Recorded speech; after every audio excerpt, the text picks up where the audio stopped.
Bapak Ibu Saudara yang dikasihi oleh Tuhan, sama-sama berdekatan. Kalau orang sedang marahan, kenapa harus berteriak-teriak? Sementara kalau orang yang hubungannya dekat, orang yang sedang pacaran misalnya, atau suami istri yang hubungannya baik, cukup berbisik, mereka saling mengerti. Apa yang membedakannya? Kalau kita melihat karena hubungan.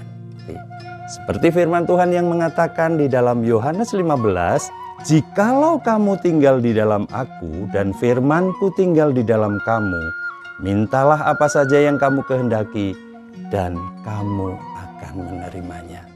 Tuhan menghendaki hati kita benar-benar harus dekat sama Tuhan.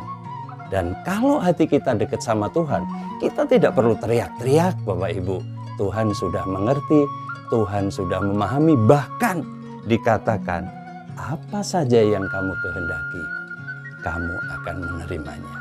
Ayo kita membangun hubungan lebih dekat lagi sama Tuhan. Tuhan Yesus memberkati.